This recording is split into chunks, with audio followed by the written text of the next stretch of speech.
Fala, queridos alunos do terceiro colegial daqui do Objetivo São Carlos. Tudo bem, gente? Espero que os senhores estejam bem. E vamos dar continuidade à matéria, né? Finalizamos semana passada o módulo 5, toda a parte matemática de calorimetria. Agora a gente entra numa parte teórica.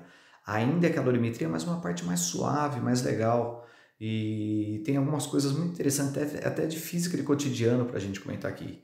Repara aqui comigo, ó. Vamos começar. Gente boa, como transmitir o calor? O senhor já sabe que o calor é uma energia térmica em trânsito dos corpos de maior temperatura para os de menor temperatura e tem algumas maneiras de transmitir esse calor. São três processos. O primeiro é esse que os senhores estão vendo, condução térmica. O que é o processo de condução térmica, JG? É o processo que necessita de um meio material para esse calor se propagar. Então, por exemplo, eu vou esquentar uma barra de ferro, uma barra metálica, e o que acontece?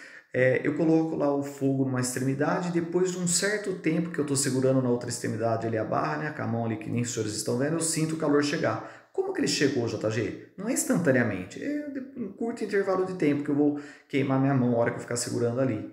Mas como que o calor chegou até minha mão?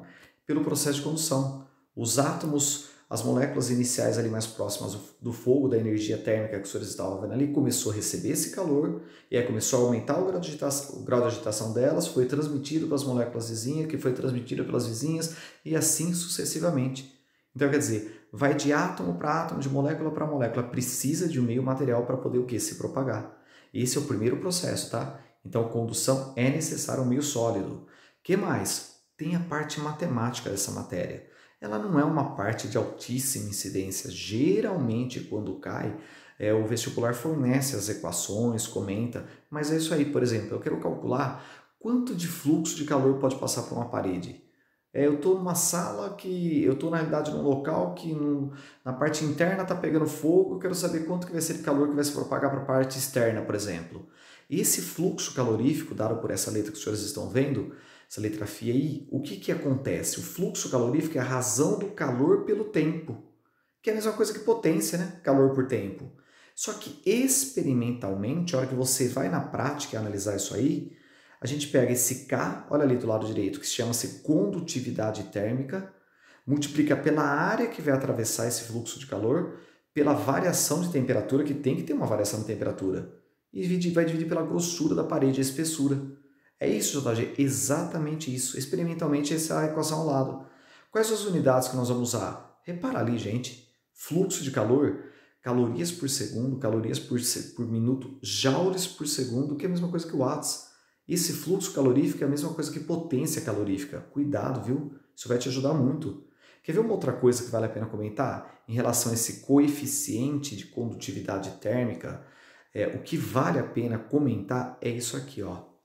Repara, moçada, vou voltar um pouquinho aqui, ó, quem tem o maior K vai ter o maior fluxo de calor. Essas são grandezas diretamente proporcionais. Então, quem que consegue produzir maior propagação de calor, maior fluxo de calor? Quem tiver maior condutividade. Então, os metais são excelentes condutores. Repara ali os valores da prata, cobre. Agora, a hora que você vai lá, por exemplo, para o vidro, concreto, ele não são materiais que conduzem bem o calor. Os melhores condutores, sem dúvida nenhuma, em função de fluxo calorífico, são os metais, possuem maior condutividade térmica. Vale a pena, pela própria tabela você vai entendendo isso daí. Isso é muito interessante, já foi até questão de Enem, tá? Quem tem a maior condutividade térmica transmite mais o calor. Percebeu? Isso é muito interessante, viu? É aquela história, só para você entender, de repente, você pega, se estivesse na aula, eu ia fazer isso com os senhores. Nós estamos aí num ambiente, por exemplo, dentro da sala de aula, ar-condicionado, 25 graus Celsius, 20 graus Celsius, sei lá. Aí eu coloco a mão na porta, que é a porta de madeira, eu percebo uma temperatura. Só que se eu colocar a mão na maçaneta, eu percebo que a maçaneta a sensação térmica está mais gelada que a porta que é de madeira. Tudo está na mesma temperatura, que a temperatura interna lá do ar-condicionado, 20 graus Celsius, 22, sei lá. Mas por que dá a sensação térmica da maçaneta, que é metálica, estar mais gelada? É porque ela troca mais calor que a minha mão. Mas por que ela troca mais calor? Porque a condutividade térmica dela é maior. Percebeu? Isso é importante, tá? Quem tem o maior K, maior condutividade térmica, troca mais calor. Muito bem. Fique esperto com essa dica aí. Agora, olha o segundo processo, chamado processo de convecção, processo que ocorre nos fluidos, ou seja, líquidos e gases. O cidadão vai instalar um ar-condicionado, ele sempre tem que colocar na parte superior de uma sala. Ele libera um ar gelado, um ar mais denso. Esse ar mais denso ele vai o quê? Descer e refrescar o ambiente. Se você instalar um aquecedor, você coloca na parte inferior do ambiente, num determinado local. Ele libera um ar quente, que é um ar que, um ar mais leve, menos denso, e o ar quente vai subir. Correntes de convecção. Isso é interessante. Você vai esquentar uma água, repara aquela figura ali ao lado. Num primeiro momento, por condução, esquenta a parte de baixo ali, né, onde está a fonte calorífica. E de repente, como que funciona lá, JG, essa parte de esquentar a água? A água na parte de baixo vai adquirindo essa energia térmica, e aí ela vai ficando mais leve, menos densa, vai subindo, e a água de cima, que está com uma temperatura que num primeiro momento uma temperatura menor, ela vai descendo, que é uma água mais pesada. Então o que acontece? A água leve vai ficando quente, vai subindo, a água pesada, mais fria, vai descendo. Percebeu? A ideia é essa, até acontecer o quê? O momento que a temperatura fica a mesma, entra em equilíbrio térmico. Então, por correntes de convecção, a gente fala também essa transmissão nos líquidos. Percebeu? Isso é interessante. Olha isso aqui, gente, que cai demais, que eu já falei, inclusive, para os senhores. O que, JG?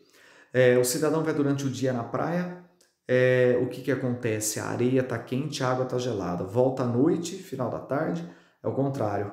A água está mais quente, a areia está mais gelada. Por quê? Calor específico da areia. Já tinha te explicado. calor específico da areia e da água. Da areia é muito baixo comparado com a da água. O que acontece? Ganha calor facilmente a areia, mas perde calor facilmente. Por isso que durante o dia está muito quente e à noite está frio. Ô JG, o que tem a ver com essa matéria? É porque tem a ver com isso. Ó. Reparem na figura. Durante o dia, gente, a região da areia, ela, como está mais quente, o que acontece? Surge uma região de baixa pressão na região da areia. E na região da água, que tem um alto calor específico, demora para ganhar o calor que é mais frio, surge uma região de maior pressão. Pressão local que eu falo ali. E o que acontece? Um deslocamento de brisa, de massas de ar. Sempre o deslocamento é de onde tem maior pressão para onde tem menor pressão. Então, durante o dia, a gente chama de brisa marítima, brisa marinha, vai da onde? Vai da água para a areia. É isso, ou seja, do mar para o continente. Você pode até fazer uma parte interdisciplinar com a geografia. É isso, exatamente isso, de onde tem uma região de alta pressão, que está mais frio, que é alta pressão, para onde está mais quente, que é baixa pressão. Agora, à noite é o contrário. Por que a noite é o contrário? Que vai estar mais quente a água, a areia vai estar mais fria. Então, na região da areia, a pressão ali, naquele local, ela se torna maior. Então, o que acontece? Vai à noite, né, que a gente chama de brisa terrestre, vai no local que da areia para a água, deslocamento da massa de ar. Percebeu? A gente chama de brisas litorâneas. Essa brisa que acontece no período da noite, a gente chama também de brisa terrestre. O nome é brisas litorâneas, que pode ser brisa marítima durante o dia ou brisa terrestre durante a noite. Nós explicamos assim. Quer ver outra coisa interessante de convecção? Fala assim, um fluxo normal, o que acontece? Fluxo normal aí durante o dia, as camadas de ar da atmosfera, as camadas superiores são camadas o que mais frias, elas descem, perfeito? Aquela história da convecção, e renova o ar quente que sobe, que ele é mais leve, né? Menos denso. O que acontece? O ar quente vai subir, o ar frio vai descer. Mas no processo de inversão térmica, no processo de inverno rigoroso, alguma coisa assim, o que acontece? A camada de ar frio já está mais embaixo. E aí o que vai acontecer? Que uma cidade, através da cidade, indústria, os poluentes da cidade vão ficar retidos nessa camada de ar frio, numa situação de inversão térmica ou inverno rigoroso. E o que acontece? Eles perguntam por que no inverno a quantidade de doenças respiratórias é maior? Por causa disso. A camada de ar frio já está mais embaixo e retém esses poluentes. Então temos que rezar para o inverno poder, por exemplo, chover, porque é uma das maneiras de fazer a dispersão desses poluentes. Então está envolvido com isso. A gente também pode fazer uma analogia sobre correntes de convecção. Num processo de inversão térmica, inverno rigoroso, alguma coisa semelhante a isso, não tem as correntes de convecção, assim como no verão, num fluxo normal. Percebeu? Por isso que a quantidade de doenças respiratórias é maior. Olha como tem bastante coisa relacionada a interdisciplinar, a cotidiano. É uma matéria interessante essa. JG, que mais? Último processo de transmissão de calor chamado radiação. Olha a teoria. É o processo que acontece em todos os meios, inclusive no vácuo, ou seja, ausência de partículas, através das ondas eletromagnéticas. Principalmente, quando a gente vai falar em ondas eletromagnéticas, são todas as ondas do espectro. A gente começa lá, ondas de rádio, micro-ondas, infravermelho, olha lá, tá aqui, ó, luz visível, ultravioleta, raio-x, raios gama. Só que a gente vai ter um carinho especial, depois os senhores dão uma olhada, a hora que a gente chegar em ondulatória, nós vamos fazer com carinho, analisar. Quem tem alta frequência, que é a radiação gama, tem baixíssimo comprimento de onda, o V lambda F. Nós vamos falar de tudo isso. Então, quem tem baixo comprimento de onda, que é essa alta frequência, o maior poder de penetração na pele da pessoa. Então, por isso que o ultravioleta é aquela que faz aquele esquema de quê? Do bronzeamento de fato na pele da pessoa. O infravermelho é aquela parte que faz o aquecimento, por exemplo, uma pessoa está de frente a uma fogueira, uma lâmpada incandescente, aquilo é o infravermelho que está chegando para ela. Então, quando a gente está falando ondas de calor, principalmente um carinho especial no infravermelho e no ultravioleta, tá? E lembrar que o ultravioleta tem um poder de penetração maior do que o infravermelho, por ter uma maior frequência vibratória. Isso é interessante. Por que eu estou falando isso? Dá uma olhada. Ele vai lá e pergunta como que funciona uma estufa de plantas. E geralmente a pessoa vai lá, pinta o chão de preto, é vidro, e aí vem a teoria. Sabe qual é a teoria? As ondas provindas do Sol, essas ondas de calor, principalmente por infravermelho e ultravioleta, passam por esse vidro. Só que na hora que passarem pelo vidro, o que vai acontecer? O chão que é preto, as plantas propriamente ditas, os materiais dentro dessa estufa vai começar a absorver o calor. E na hora de refletir esse calor, a frequência vibratória diminui, porque vai estar absorvendo uma parte desse calor. Então a gente fala assim, ó, chega como, por exemplo, como a gente até fala assim, para fazer uma analogia com uma frequência vibratória maior, você pode pensar como se estivesse chegando como ultravioleta, e quando vai sair como infravermelho, já não consegue fazer o quê? Sair com uma eficiência tão grande, uma parte desse calor é retida. É isso, JG? É exatamente isso. E ao reter esse calor, vai aumentando a temperatura ali dentro. É assim que funciona a estufa de plantas, com o objetivo de aumentar as temperaturas. Algumas plantas se desenvolvem com temperaturas altas. Mas o que tem a ver a gente explicar uma estufa de plantas? É que se você entende estufa de plantas, por analogia, você entende o efeito estufa. JG, o que é efeito estufa? Olha só, veio uma frase legal. Olha a frase, o efeito estufa é prejudicial ao planeta Terra. Verdadeiro ou falso? Falso. O que é prejudicial? A intensificação do efeito estufa. O que acontece por intensificação? Na realidade, o que acontece é isso, as ondas provindas do Sol passam pela atmosfera e aí o próprio planeta absorve esse calor, uma parte desse calor vai ser refletido, só que na hora que vai ser refletido, a frequência vibratória muda e não consegue refletir totalmente esse calor que chegou. A mesma analogia da estufa de plantas. Uma parte é retido, ainda bem. Que o que acontece? Ainda bem que mantém uma temperatura, por exemplo, propícia à vida humana. Agora, o grande problema do efeito estufa é quando o próprio homem começa a liberar gases que fazem o quê? Aumentar mais ainda a retenção desse calor. O próprio dióxido de carbono, que os senhores estão vendo aí. Faz aumentar o quê? Faz aumentar a retenção desse calor, vai reter mais o calor e aumentar mais a temperatura do planeta. Aí você tem algumas consequências, derretimento de geleiras, problemas climáticos. Então, a intensificação através de gases liberados, principalmente pelo CO2, faz aumentar a temperatura, faz aumentar o efeito estufa. Percebeu? Ele é benéfico. O problema é a intensificação dele, que é prejudicial. Ok? Agora, olha que interessante. Olha uma figurinha só para você ver, né? Chegando o calor, na hora que sai uma parte absorvida. Só para você fazer uma analogia aí que eu tinha falado da estufa de plantas. Agora, olha que interessante. Uma das coisas que mais cai é a garrafa térmica. Sabe por quê? Aqui eu te explico os 3 processos ao mesmo tempo. Ele vira e fala assim, ó, por que eu consigo manter um café quente, por exemplo, dentro de uma garrafa térmica? A explicação está ali ao lado. Ó. Eu coloquei uma figura ali abrindo ela para vocês verem por dentro e ali para analisar. É por causa da tampa, das paredes espelhadas e do vácuo. Por que existe a tampa? É mais suave, né? Para entender. Porque a tampa não vai deixar ar quente, por exemplo, o café sair por convecção, o ar frio mais pesado entrar para diminuir a temperatura, para esfriar. Então, a gente fala assim, a tampa evita as perdas por convecção. Dentro da garrafa térmica tem paredes espelhadas. JG, por que tem paredes espelhadas aí? Porque se não fosse espelhado, o infravermelho, a onda de calor do café, por exemplo, ia ser absorvida numa parede de plástico, sei lá, se fosse a garrafa térmica, ia perdendo esse calor. Agora, quando você coloca uma parede espelhada, fica refletindo constantemente esse calor, porque ele vai fazer uma reflexão dessas ondas de calor desse infravermelho e constantemente refletindo sem deixar absorver. Percebeu? Essa é a ideia das paredes espelhadas internas. Então a gente fala, para que existem as paredes espelhadas? Para evitar as perdas de calor por radiação, porque vai ficar refletindo esse infravermelho. Se não tivesse isso, ia absorver esse infravermelho e ia perder calor.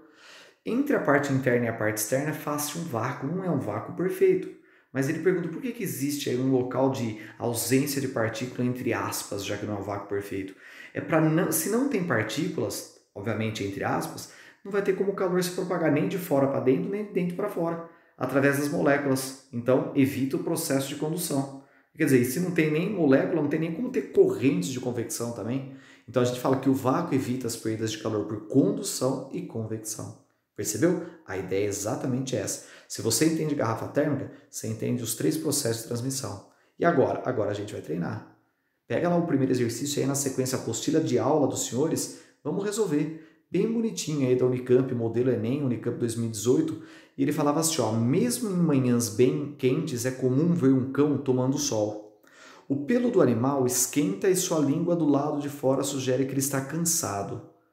O pelo do animal está muito quente, mas mesmo assim o cão permanece, olha lá, mesmo assim o cão permanece ao garantindo a produção de vitamina D3. Durante essa exposição ocorrem transferências de energia entre o cão e o ambiente, processo indicado pelos números das figuras. Olha lá o que acontece nos processos.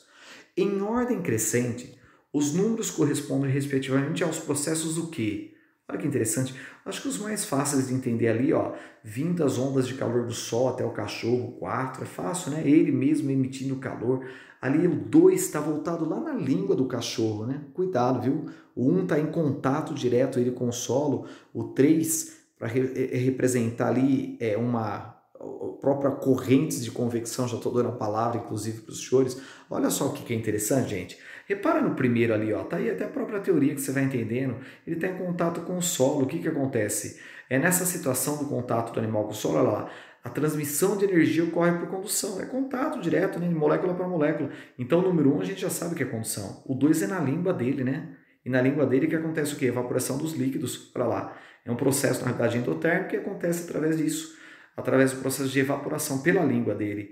O terceiro, que nem eu tinha te falado, comentado com você, está envolvido com isso. O que? O próprio lá, ele comenta, a energia térmica emanada no corpo do animal aquece o ar próximo. E se aquece o ar, corrente de convecção, perfeito? 3 é convecção. O 4, já te falei, as ondas provindas do Sol, então, por radiação, é fácil entender. E o calor também do próprio corpo, do corpo do cão, que ele consegue liberar, do cachorro, também é um infravermelho, também é um processo de radiação. Por isso que a alternativa correta, a hora que você analisa item por item, é a alternativa C, beleza? Bonitinho exercício. Agora, cuidado, esse aqui eu nem ia fazer, tá, gente? Porque esse não está no momento correto para a gente resolver. Mas tudo bem, ele fala do fluxo calorífico que eu tinha te explicado. Fluxo, calor por tempo, quantidade de calor, ΔT tempo, e dá a fórmula lá que a gente chama de equação de lei de Fourier. O que acontece? Fluxo é a condutividade vezes a área, a variação de temperatura pela espessura. Tá vendo ali? D de espessura. Distância entre as paredes, tudo bem, pode colocar a letra D, a letra I. Muito bem, ele fala assim, ó. O que acontece? Que nem eu falei para o senhor, essa é a área, D é sua espessura, diferença de temperatura θA menos θB, cai a coeficiente de condutividade térmica do material. No Sistema Internacional de Unidades, essa condutividade térmica eu posso representar como sendo o quê? Por que eu falei que ele está fora de hora? Porque tem uma matéria muito bonitinha mais para frente, análise dimensional, que ficaria legal fazer esse exercício.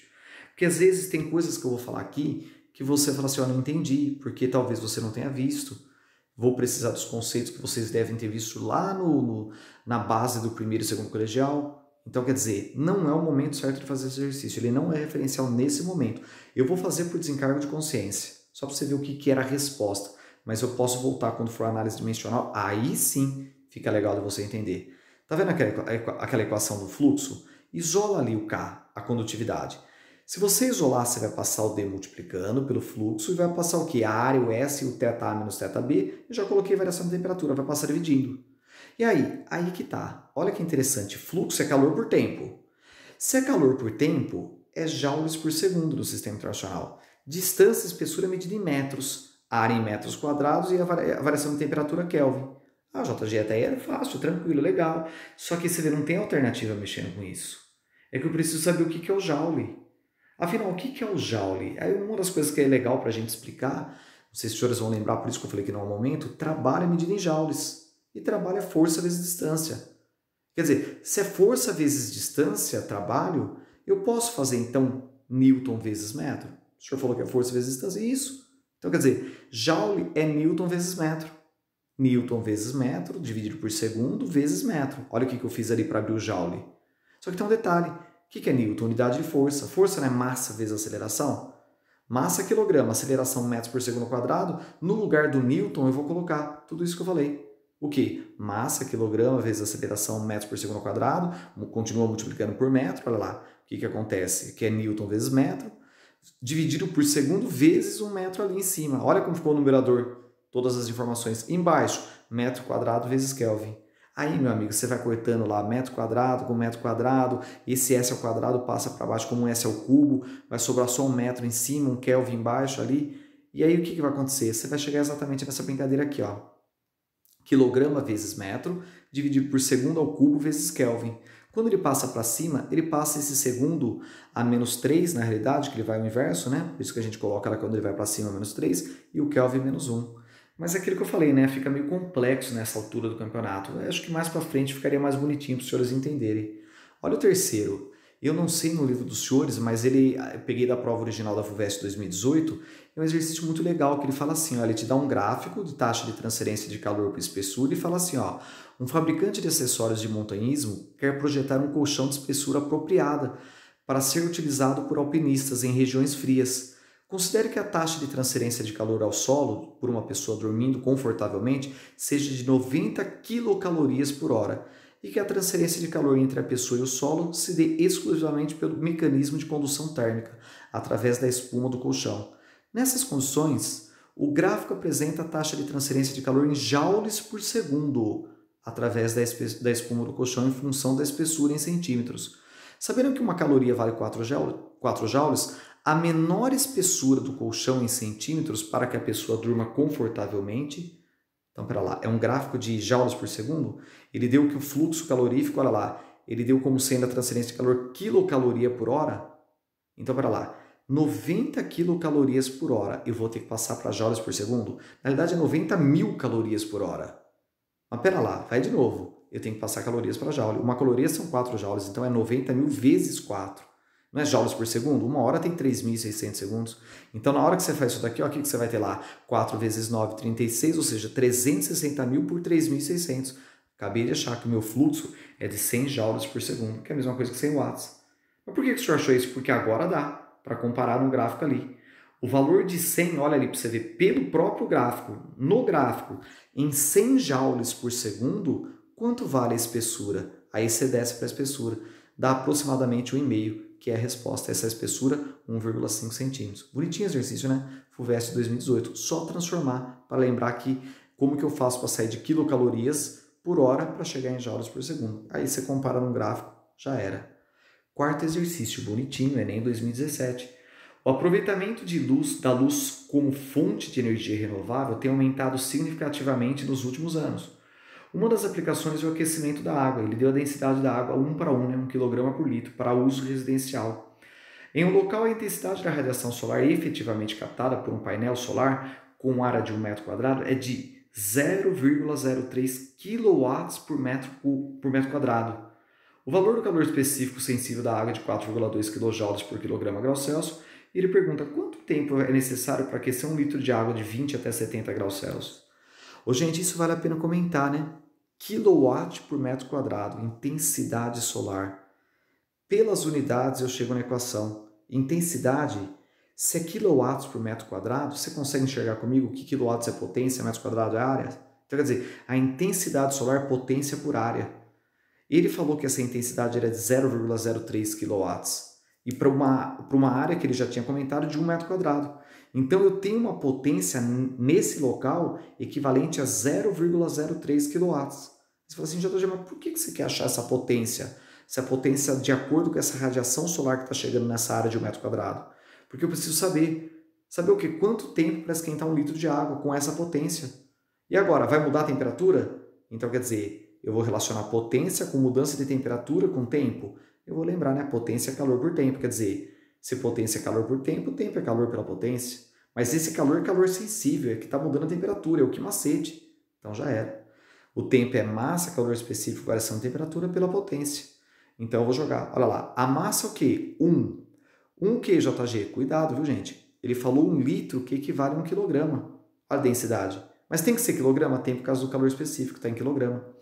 O calor específico, 4,2 kJ, então 4,2 vezes 10 a terceira. Variação da temperatura de 20 para 70, 70 menos 20 que é 50, dividido pela potência, 0,03 kW, o quilo 10 a terceira, vai cortar esse 10 a terceira, aí é brincar com a matemática, né? 3 vezes 10 a menos 2 em cima, 50 vezes 2, 100 vezes 1,4, a hora que você brincar com essa matemática, você vai chegar exatamente em 700 segundos e já vai matar o exercício, perfeito? Olha só, a ideia é exatamente essa. Exatamente isso que os senhores estão vendo. Isolar para poder resolver o exercício. Perfeito? Ficou claro isso que eu estou falando? Pelo que eu estou vendo aqui, ó, acho que ficou faltando um zero, né? 7.000 segundos, desculpa. Aí você corrige ali, já era. Agora, para matar, gente, exercício número 5. Após seu uso primário, as caixas de embalagens longa-vida que garantem a durabilidade e a qualidade do leite e de outros produtos podem deixar de ser lixo e passa a ser material de construção para o isolamento térmico de telhados. Depois de abertas, limpas e coladas, elas são postas sobre as telhas formando uma manta. Para se obter a maior eficiência dessa manta como isolante térmico, deve-se posicioná-la com a face revestida de alumínio voltado para, pego a caixa de leite, abro e analiso. Tem a parte externa dela e tem a parte interna que é a face dela revestida de alumínio. Afinal, o que eu vou fazer? Essa face revestida de alumínio, eu vou deixar ela voltado para cima no telhado ou para baixo do telhado? É aí que tá. Olha que interessante esse exercício. Para fazer o isolamento térmico, eu não quero fazer a reflexão para fazer o isolamento? Então, eu vou deixar, obviamente, a face voltada para cima. Deixa direto em contato com o telhado ou deixa um espaço? Deixa um espaço para evitar a condução também. Olha só qual que é a teoria. A face revestida de alumínio voltada para cima minimiza a entrada por radiação. Ou seja, refletir o calor, né? O infravermelho. E a camada de ar? A camada de ar vai evitar o quê? Um espaço para evitar o processo de condução, para não esquentar. É exatamente isso, percebeu? Para não ter de molécula para molécula se propagando. Por isso que a alternativa correta é a alternativa A. Muito bonitinho esse exercício 5. E com isso a gente acaba a aula. Perfeito, gente? Uma matéria mais legal, né? Mais de boa. A gente continua, se Deus quiser, semana que vem. Um grande abraço, gente.